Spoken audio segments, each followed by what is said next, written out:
নমস্কার বন্ধুরা, আজকের এই গল্পে আপনাদের হৃদয় থেকে স্বাগতম। আমি সেই মেয়েদের মধ্যে একজন ছিলাম যারা নিজের বিছানায় ঘুমাতে খুব পছন্দ করত। সম্ভবত এর কারণ ছিল যে আমি আমার ভাইবোনেদের মধ্যে সবচেয়ে ছোট ছিলাম এবং সবসময় আমার মায়ের পাশে ঘুমাতাম। যদিও আমি ছোট ছিলাম, কিন্তু যখন সবাই ঘুমিয়ে পড়ত এবং ঘরের আলো নিভে যেত, তখনও যদি মা বাবাকে ডেকে তাদের কাছে আসতে বলতাম, আমার চোখ খুলে যেত। যখন আমি ছোট ছিলাম এবং মা আমাকে ঘুম পাড়িয়ে বাবার কাছে যেতেন, আমি জেগে উঠে কাঁদতে শুরু করতাম। মা ছাড়া আমার একদমই ঘুম আসত না। যতক্ষণ না আমি মায়ের মুখে হাত রাখতাম, ততক্ষণ আমার শান্তি মিলত না। কিন্তু যত আমি বড় ও বুদ্ধিমান হতে লাগলাম, মা আমাকে বললেন যে এখন আমাকে আমার বড় বোনের সাথে অন্য ঘরে ঘুমাতে হবে। আমি সঙ্গে সঙ্গে না বলে দিলাম এবং মায়ের বুকের সাথে লেপ্টে পড়লাম। আমি বললাম, না, আমি শুধু তোমারই পাশে ঘুমাব। তোমার ছাড়া আমার ঘুম আসে না। মা একটি ঠান্ডা শ্বাস নিয়ে বললেন, বেহাজা, তোমার একটুও লজ্জা নেই। তখন আমি এই কথাগুলোর মানে বুঝতে পারিনি। কিন্তু যত আমি বড় হতে লাগলাম, এক রাতে আমি যে শব্দ শুনলাম তা আমাকে হতবাক করে দিল। সেই রাতে আমি হঠাৎ জেগে উঠলাম এবং যখন মা আমাকে ঘুম পাড়িয়ে বাবার কাছে গেলেন, আমি কিছু অচেনা শব্দ শুনলাম। প্রথমে আমি ভেবেছিলাম মায়ের আঁচল ধরে ফেলব, কিন্তু তারপর চুপচাপ চোখ বন্ধ করে সেই শব্দ শুনতে লাগলাম। সেই শব্দগুলো আমার কানের লতাকে লাল করে দিল। আমি নিঃশব্দে চোখ বন্ধ করে শব্দ শুনতে থাকলাম এবং তারপর এটি যেন প্রতিদিনের রুটিন হয়ে গেল। এই অভিজ্ঞতা আমার জন্য কিছু নতুন ও অদ্ভুত ছিল, যা আমাকে খুব দ্রুত বুদ্ধিমান ও পরিপক্ব করে তুলল। সম্ভবত এর কারণ ছিল যে আমি খুব বেশি চিন্তা করতাম এবং প্রতিটি বিষয়ের গভীরে যাওয়ার চেষ্টা করতাম। আমিও ধীরে ধীরে লজ্জা অনুভব করতে শুরু করলাম। তাই আমি নিজেই সেই ঘরে ঘুমানো শুরু করলাম যেখানে আমার বোনেরা ঘুমাত। আমার থেকে বড় 3টি বোন ও 2 ভাই ছিল। সময় কেটে গেল এবং সবাই বিয়ের বয়সে পৌঁছে গেল। আমার সব ভাইবোনের বিয়ে আমার আগেই হয়ে গেল। যখন আমার বিয়ে হয়ে যাওয়া বোনেরা কোনো অনুষ্ঠানের জন্য আমাদের বাড়িতে আসত, তখন রাতে লুকিয়ে 3জন পরস্পরের সাথে কথা বলত এবং খুব হাসত। কিন্তু যেই আমি সেখানে পৌঁছাতাম, সবাই চুপ হয়ে যেত। যখন আমি তাদের জিজ্ঞাসা করতাম কি কথা হচ্ছে, তারা আমাকে বলত, তুমি এখনও ছোট। যদিও আমি 18 বছর বয়সী পৌঁছে গিয়েছিলাম, কিন্তু তারা আমাকে এখনও বাচ্চা মনে করত। ধীরে ধীরে আমি এত চতুর হয়ে গেলাম যে যখনই আমার বোনেরা আসত, আমি ইচ্ছে করে ঘুমের ভান করতাম এবং তাদের মাঝে বিছানায় শুয়ে পড়তাম। তারপর তারা 3জন বসে ফিসফিস করে পরস্পরের সাথে সেইসব কথা বলত যা স্বামী স্ত্রীর মধ্যে হয়। আমার 3টি বোন সবসময় পরস্পরের সাথে সবকিছু শেয়ার করত এবং একসাথে শরীরত করত। আমিও তাদের কথা শুনতাম এবং নিজেকে সংযত রাখার চেষ্টা করতাম। বিয়ের পরের জীবন সুখে ভরে যায়, এই কথা আমি জেনে গিয়েছিলাম। তাই আমার মনেও একটা হুলস্থুল শুরু হয়ে গেল। আমি ভাবতে লাগলাম, আহা, আমারও বিয়ে হয়ে যাক। আমারও একজন স্বামী হোক এবং আমিও আমার স্বামীর থেকে সেই ভালোবাসা পাই যা আমার বোনেরা পায়। বিয়ের পর এসব জায়েজ হয়ে যায় এবং এতে শান্তিও মেলে। এই ভাবনা ভেবে আমার হৃদয় জোরে জোরে ধড়ফড় করতে লাগত। পড়াশোনায় মনোযোগ দেওয়ার বদলে আমি বিয়ের পরের স্বপ্ন দেখতে লাগলাম। প্রতি রাতে এক অদ্ভুত অস্থিরতা আমার শিরায় শিরায় ছড়িয়ে পড়ত। যখন আমি ঘরে একা থাকতাম, তখন আমার মোবাইলে ইন্টারনেটে ছেলেমেয়েদের রোমান্টিক গান দেখতাম এবং নিজেকে সেই মেয়েটির জায়গায় কল্পনা করতাম। আমি সেই মেয়েটির জায়গায় নিজের ভাবী স্বামীর কল্পনা করতাম এবং শান্তি পেতাম। একদিন আমার বড় বোন বাড়িতে এসেছিল। ভাবী ও আমার বোন পরস্পরের সাথে এমন কিছু কথা বলছিল যা শুনে আমার মনে অন্যরকম ভাবনা আসতে লাগল এবং আমি আবার সেই রোমান্টিক ভিডিও দেখতে লাগলাম। ঠিক সেই মুহূর্তে আমার বোন জেগে উঠল এবং আমাকে এসব করতে দেখে ফেল। সে আমার মোবাইল কেড়ে নিল এবং আমার মুখে এক চড় মারল। তারপর রেগে বলল, নিজের বয়স দেখ এবং নিজেদের কাজ দেখ। আমি বুঝতে পারছিলাম না কেন তুই পড়াশোনায় মনোযোগ দিচ্ছিস না। তুই তো সময়ের আগেই এসব খারাপ কাজে লিপ্ত হয়ে গেছিস। তোর খুব শখ নিজের জীবনে কাউকে জড়ানোর। দেখ, সকালে মাকে বলব যে তোর এই মেয়ে একদিন তোর মুখ কালো করে চলে যাবে। এর আগে যে আর কিছু খারাপ হয়, এটাকে এখান থেকে বিদায় কর। যখন আমার বোন আমার এই হটকারিতা জানতে পারল, আমি খুব ভয় পেয়ে গেলাম। আমি কাঁদতে লাগলাম এবং তার হাত জোট করে ক্ষমা চাইতে লাগলাম। না দিদি, এমন কিছু নয়, আমি শুধু এমনিই দেখছিলাম। কিন্তু সে আমাকে খুব ডাকাডাকি করল। পরের দিন আমার বোন আমাকে আমার মোবাইল ফেরত দিল, কিন্তু এই প্রতিশ্রুতি নিল যে যদি আবার এই ধরনের অশ্লীল ভিডিও দেখলে খারাপ ফল হবে। আমিও তবা করেছিলাম, কিন্তু যখন আমি কলেজে যেতাম এবং আমার বান্ধবীদের তাদের বয়ফ্রেন্ডের সাথে কথা বলতে শুনতাম, তখন আবার আমার মধ্যে সেই অনুভূতিগুলো জেগে উঠত। আমি 18 বছর বয়সী ছিলাম যখন আমার বোন আমাকে আবার মোবাইলে সেই ভিডিও দেখতে দেখে ফেল। সে বলল, তোমাকে মানা করা হয়েছিল না? তবুও তুমি মানলে না। মনে হচ্ছে তোমার যৌবন একটু বেশি জোশ দেখাচ্ছে। চলো, এখন মাকে বলি। আমি আর সহ্য করতে পারলাম না, তাই রাগে বললাম, হ্যাঁ, তোমরা সবাই বিয়ে করে নিজের জীবন উপভোগ করছ, আর আমাকে একটা ভিডিও দেখতে দিচ্ছ না। এর চেয়ে ভালো তো মাকে বলে দাও, আমারও বিয়ে দিয়ে দাও।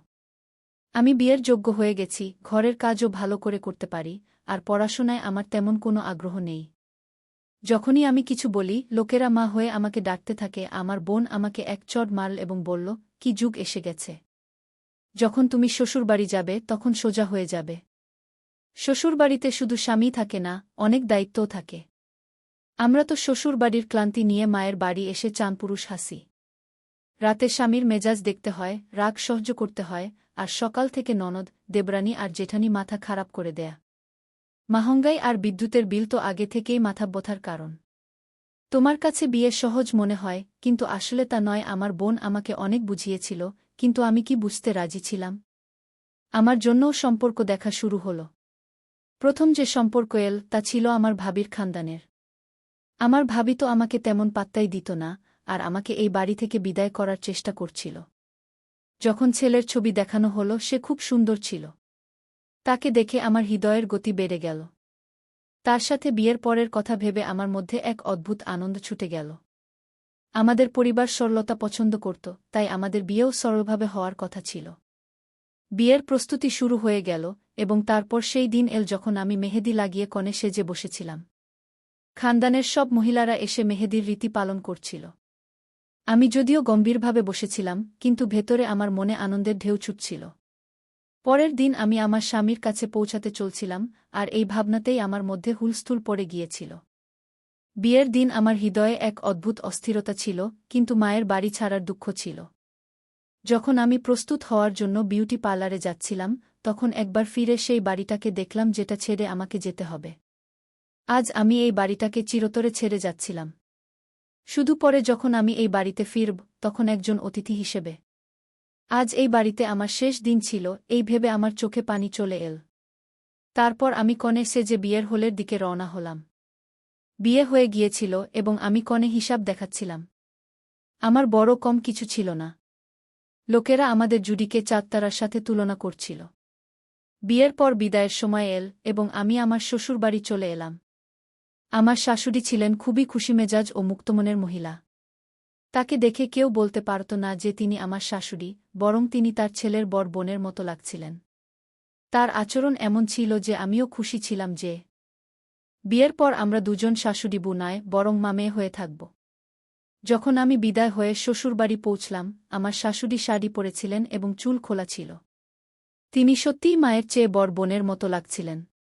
তিনিই আমাকে এসে ঘরে বসালেন। যখন আমি বিছানায় বসলাম, আমার শাশুড়ি কাছে এসে বসলেন। তিনি আমার দোপাটাটি একটু পিছিয়ে ঠিক করলেন এবং আমার দিকে তাকিয়ে বললেন, তোমাকে দেখে আমার ছেলে খুব খুশি হবে। তুমি খুব সুন্দর, এবং তুমি তোমার স্বামীকে ঠিকভাবে সামলাতে পারবে। এটা শুনে আমি লজ্জায় লাল হয়ে গেলাম। আমি কখনো ভাবিনি যে আমার শাশুড়ি স্ট্যান কথা বলতে পারেন। আমি হাসলাম। তখন তিনি বললেন, আরে বউ, আমাকে অন্য শাশুড়িদের মতো ভেবো না। আমি তোমার বন্ধু হয়ে থাকব। তুমি আমাকে বিনা সংকোচে কিছুই শেয়ার করতে পারো। তার কথা শুনে আমার মন হালকা হয়ে গেল, এবং আমি বিশ্বাস করলাম যে আমাদের সম্পর্ক শাশুড়ি বুয়ের চেয়ে বন্ধুত্বের হবে। যদি সুহাগরাত নিয়ে তোমার কিছু জানার থাকে বা কোনো সমস্যা থাকে, তবে বলো। চিন্তার কোনো কারণ নেই। আমি তো আগেই লজ্জায় জলে ভেসে যাচ্ছিলাম। আমি ভেবেছিলাম আমার স্বামী খুব রোমান্টিক হবেন এবং আমার সব ইচ্ছা পূরণ করবেন। কিন্তু আমার শাশুড়ি সোনায় সোহাগা করলেন। আমি তাকে মানা করলাম যে এমন কোনো কথা নেই, আমার কিছু জানার নেই। তবুও তিনি আমার পাশে বসলেন এবং ধীরে কানে বলতে লাগলেন, আজকের দিনে ছেলেদের কিভাবে খুশি করা যায়। আমি পুরো মনোযোগ দিয়ে তাদের কথা শুনতে থাকলাম। কিছুক্ষণ পর যখন শাশুড়ি মা ঘর থেকে বাইরে গেলেন, তখন আমি বাইরে থেকে আওয়াজ শুনলাম। শাশুড়ি মা তার ছেলেকে বলছিলেন, বেটা, আমার বুকে বেশি তাড়া দিও না। যদি সকালে আমার কাছে অভিযোগ আসে তাহলে আমি আমার বুকে 1 মাসের জন্য আমার কাছে ডেকে নেব। এতে আমার স্বামী চুপ ছিলেন। যখন তিনি ঘরে এলেন আমি তৎক্ষণাৎ মাথা নিচু করে বসে গেলাম। আমার স্বামী আমার সামনে এসে বসলেন এবং যেই তিনি আমার ঘোমটা তুললেন তখনই আমার সৌন্দর্যের প্রশংসা করতে লাগলেন। তার প্রশংসা শুনে আমি লজ্জায় হাসতে থাকলাম। তারপর তিনি আমার হাত ধরে সোনার আংটি আমার আঙুলে পরিয়ে দিলেন এবং হাত সোহাগ করতে লাগলেন। আমি আজ খুব খুশি ছিলাম যে শেষ পর্যন্ত সেই রাত এসেই গেল যার জন্য আমি কতদিন ধরে অপেক্ষা করছিলাম। সম্ভবত কোনো মেয়েই আমার চেয়ে বেশি এই দিনের জন্য অপেক্ষা করেনি। কিন্তু যেই আমার স্বামী আমার কাছে এলেন তার ফোনে একটি কল আসল। আমার স্বামী সেই কল দেখে গম্ভীর হয়ে গেলেন। তিনি ফোন কানে লাগিয়ে বারান্দায় চলে গেলেন এবং অনেকক্ষণ ধরে কথা বলতে থাকলেন। আমি বুঝতে পারছিলাম না তিনি কার সাথে কথা বলছেন। আমার মনে অদ্ভুত অডিম ভাবনা আসতে লাগল। আমি উঠে তার পিছনে গেলাম কিন্তু তখন তিনি ফোন বন্ধ করে দিয়েছিলেন। আমার স্বামী বেশ বিচলিত দেখাচ্ছিলেন। আমি জিজ্ঞাসা করলাম, কি হয়েছে? সব ঠিক তো? তিনি বললেন, বস আমাকে এজেন্ট হিসেবে মুম্বাই যেতে বলেছেন। সকালে একটি খুব গুরুত্বপূর্ণ মিটিং আছে যার সব কাগজপত্র আমার কাছে। এই প্রজেক্টটিও আমি নিজেই তৈরি করেছি। আসলে বিবরণ অনুযায়ী মিটিংটি 1 সপ্তাহ পরে হওয়ার কথা ছিল, কিন্তু যার সাথে মিটিং আছে তাকে রাতেই কোনোভাবে বাইরে যেতে হবে। তাই আমাকে মুম্বাইয়ের জন্য রওনা হতে হবে যাতে সকালের মিটিংয়ের সময়মতো পৌঁছাতে পারি। আমার সব স্বপ্ন যেন ভেঙে গেল। তারপর সবাই জেগে উঠল। শাশুড়ি তো আগে থেকেই প্রস্তুত ছিলেন এবং শ্বশুরও সচেতন পোশাক পরেছিলেন। যদিও এটি মানার মতো বিষয় ছিল যে দুজনই তাদের যুবক ছেলের মা-বাবা হওয়া সত্ত্বেও নিজেরা একদম যুবক দেখাচ্ছিলেন। আমার শাশুড়ি, যিনি সকাল সন্ধ্যা সুরখো গোলাপ খেতেন, তার মুখের উজ্জ্বলতা দেখে আমার মনে হতো যেন তিনি কোনো রানীর মতো। যখন আমার স্বামী তাদের বললেন যে তাকে জরুরি কাজে যেতে হবে, তখন দুজনেই চিন্তিত হয়ে গেলেন। তারা বলতে লাগলেন, যেও না, তোমার বউ কী ভাববে? আজ তো তোমার বিয়ের প্রথম রাত, বিশেষ রাত। যেও না। কিন্তু আমার স্বামী বললেন, চাকরি চলে যাবে। এই রাতের কি? আমরা তো পুরো জীবন একসাথে কাটাব। আমার স্বামী কোনো রকমে বোঝাতে পেরে সেখান থেকে চলে গেলেন এবং আমি শুধু মুখ তাকিয়ে থাকলাম। আমি তার জিনিসপত্র প্যাক করতে সাহায্য করলাম এবং তিনি এয়ারপোর্টের জন্য রওনা হলেন। শ্বশুর তাকে ছেড়ে দিতে গেলেন। শাশুড়ি আমার কাছে এসে বসলেন এবং বারবার ক্ষমা চাইতে লাগলেন। কিন্তু আমি বললাম, কোনো সমস্যা নেই। এমন হয় যখন শ্বশুর ফিরে এলেন তখন দুজনই তাদের ঘরে চলে গেলেন এবং আমি কাপড় বদলে বিছানায় শুয়ে পড়লাম। ভেতরে আমি খুব অস্থির ছিলাম এবং ভাবছিলাম যে এখন এই দুদিন কিভাবে কাটাব। যাই হোক, যেখানে এত বছর কেটে গেছে সেখানে দুদিনও কেটে যাবে। সেই রাতে আমি ঘুমিয়ে পড়লাম। সকালে কিছু মেহমান আমার মুখদর্শনের জন্য এসেছিলেন। সবাই জিজ্ঞাসা করছিল, তোমার স্বামী কোথায়? দুলহা ছাড়া তো দুলহন অসম্পূর্ণ। এই ধরনের কথা শুনে আমি লজ্জায় লাল হয়ে যাচ্ছিলাম। তারপর আমার মায়ের বাড়ি থেকে আমার বোনেরা এবং ভাবিরা এলেন। আমার বোনেরা শরারত করে জিজ্ঞাসা করতে লাগল, চলো, এখন কাল রাতের কথা কিছু বলো। তোমার স্বামী কি তোমার কাছে থাকল? তার আগেই তো তোমাকে ছেড়ে চলে গেল। আমি গভীর শ্বাস নিয়ে নিজেকে সামলে নিলাম। আমার বড় বোন আমার কাছে এসে তালি দিয়ে জোরে হাসল। তিনি বললেন, যেমন কেমন তেমন। যতটা অধীর তুমি ছিলে, দেখো তোমার সাথে কি হলো।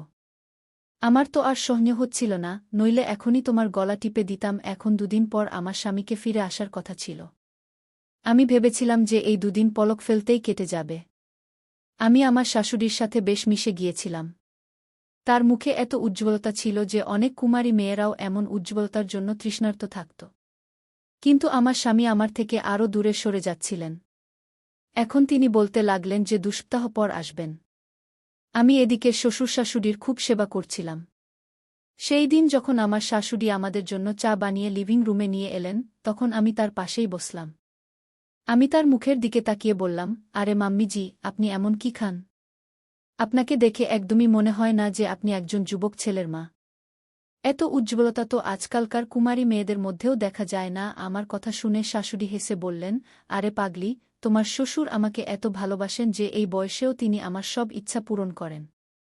যখন অন্য নারীরা এসব জিনিসের জন্য তৃষ্ণার্ত থাকে, আমার কাছে সবকিছু আছে। তাহলে আমি কেন কোনো যুবতী মেয়ের মতো উজ্জ্বল না থাকব? শাশুড়ির কথা শুনে আমি লজ্জায় লাল হয়ে গেলাম। সেই রাতে আমি হতাশ হয়ে ঘুমানোর চেষ্টা করছিলাম, কিন্তু মধ্যরাতে আমার অস্থিরতা এত বেড়ে গেল যে আমি ঘামে ভিজে গেলাম এবং গলা শুকিয়ে গেল। আমি দেখলাম পানির গ্লাস খালি, তাই আমি রান্নাঘরের দিকে হাঁটলাম। কিন্তু তখনই আমি শাশুড়ি শ্বশুরের ঘর থেকে অদ্ভুত শব্দ শুনতে পেলাম।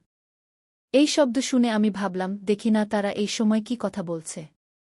আমি তাদের ঘরের দিকে এগিয়ে গেলাম, না ভেবেই দরজার কাছে কান লাগিয়ে কথা শুনতে লাগলাম। যে শব্দ আমি শুনলাম তা আমাকে লজ্জায় পানি পানি করে দিল।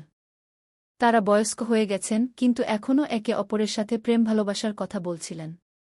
আমার শাশুড়ি বলছিলেন, আমার বয়সের কথা ভেবে দেখো, ঘরে তো যুবক বউ আছে, কিন্তু শ্বশুরের উত্তর শুনে আমার পায়ের নিচ থেকে মাটি সরে গেল।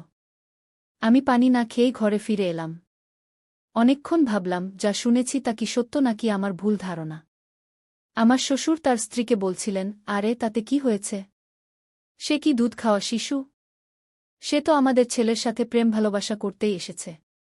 আলাদা কথা, বেচারি এখনও তার অপেক্ষায় ঠান্ডা পড়ে আছে কি? এ কথা শুনে আমার হুঁশ উড়ে গেল। আমি কখনো ভাবিনি যে একজন শ্বশুর তার বউ সম্পর্কে এমন কথা বলতে পারে। সকালে যখন শাশুড়ি শ্বশুর ঘর থেকে বের হলেন, আমি তাদের সাথে চোখে চোখ রাখার সাহস পাচ্ছিলাম না। আমি শ্বশুরকে অদ্ভুতভাবে ভয় পেতে শুরু করলাম, কারণ এখন আমি তাদের চোখের ইশারা বুঝতে পারছিলাম। তিনি আমাকে মাথা থেকে পা পর্যন্ত অদ্ভুত দৃষ্টিতে দেখছিলেন। যখন আমি স্বামীর সাথে কথা বলার চেষ্টা করলাম, তিনি শুধু বললেন, আমি ব্যস্ত, অনেক কাজ আছে, ফিরতে সময় লাগবে কি? একদিন শাশুড়ির রক্তচাপ বেড়ে গেল। তিনি বললেন, বউ, রান্নাঘরে ওষুধ আছে, একটু দুধে মিশিয়ে দাও, আমাকে শান্তি দেবে। আমি দুধের গ্লাস বের করলাম এবং তার রক্তচাপের ওষুধের বদলে তাতে ঘুমের ওষুধ মিশিয়ে দিলাম। তা খেয়ে আমার শাশুড়ি ঘুরে পড়লেন এবং আমি তাকে ঘরে শুইয়ে দিলাম। কিন্তু এখন আতঙ্ক হচ্ছিল যে কিছু ভুল হয়ে গেল কিনা। ঠিক তখনই আমার স্বামীর ফোন এল শাশুড়ির ফোনে। তিনি কখনো আমাকে ফোন করেননি। আমি ফোন তুললাম এবং কানে লাগামাত্র স্বামী বললেন, শোনো, তোমার বুকে বলে দাও যে আমি আর ফিরব না। আমি এখানে অন্য একটি মেয়ের সাথে সম্পর্ক গড়েছি এবং সে আমার সন্তানের মা হতে চলেছে। সুহাগরাতেও সে আমাকে ফোন করে দিল্লি ডেকেছিল। সে ধনী বাবার মেয়ে এবং বলেছে যে যদি আমি তাকে বিয়ে না করি, তাহলে সে আমার বিরুদ্ধে মামলা করবে। এখানের পুলিশ কত কঠোর তা তো জানো। বাধ্য হয়ে আমাকে তাকে বিয়ে করে তার সন্তানকে গ্রহণ করতে হবে, আর বিনিময়ে আমি কোটি কোটি টাকার সম্পত্তি পাচ্ছি। তাহলে তোমার সেই বুতে আর কি আছে? খুব শীঘ্রই আমি তোমাদের দুজনকেও এখানে ডেকে নেব, সুখে জীবন কাটাব। শুধু এই নালায়েক বু থেকে কোনোমতে রেহাই পেতে হবে কি? এ কথা শুনে আমার পায়ের নিচ থেকে মাটি সরে গেল। সব স্বপ্ন মাটির সাথে মিশে গেল। আমি শাশুড়িকে সেই অবস্থায় রেখে বাড়ি ফিরে এলাম। কাঁদতে কাঁদতে আমি আমার বাবা মা এবং ভাইদের সব বললাম। তারা তৎক্ষণাৎ আমার শ্বশুরবাড়ি পৌঁছালেন এবং জোরালো বিতর্ক হল। আমার শাশুড়ি শ্বশুর পর্যন্ত বললেন, একবার সম্পত্তি আমাদের ছেলের নাম হয়ে গেলে আমরা তাকেও ছেড়ে দেব এবং অঞ্জলি আমাদের বউ থাকবে। কিন্তু আমার বাবা স্পষ্টভাবে না করে দিলেন। কয়েক বছর পর আদালতে মামলা চলল এবং আমার স্বামীর সাথে তালাক হয়ে গেল। কম বয়সেই আমি এসব সহ্য করলাম। আমার বোন ঠিকই বলেছিল যে বিয়ের পর এমন অনেক কিছু হয় যা একটি মেয়ের জীবন সম্পূর্ণ বদলে দেয়া। আমি যে একসময় হাসিখুশি, চঞ্চল এবং ভাবুক ছিলাম, এখন নীরব হয়ে গেছি। এখন আমার বয়স 20 বছর। আমার জন্য অনেক সম্পর্ক আসে, কিন্তু পুরুষদের প্রতি আমার বিশ্বাস সম্পূর্ণ উঠে গেছে। বিয়ের নাম শুনলেই আমার হৃদয় ভয়ে কেঁপে ওঠে। আপনি কি মনে করেন, আমার বিয়ে করা উচিত নাকি সব পুরুষ এমন নয়? যদি আবারও আমাকে প্রতারণা করা হয় তাহলে? আমার প্রিয় বন্ধুরা, এটি ছিল আজকের আমার ছোট্ট গল্প। আপনারা কমেন্ট করে অবশ্যই বলুন আমার গল্পটি কেমন লাগল। যদি আপনি এরকম আরও ইন্টারেস্টিং এবং রোমান্টিক গল্প শুনতে চান, তাহলে চ্যানেলটি সাবস্ক্রাইব করুন এবং বেল আইকন অন করুন, যাতে আপনি আমার আগামী গল্প পেতে পারেন। কাল দেখা হবে আরও একটি নতুন গল্প নিয়ে। ধন্যবাদ।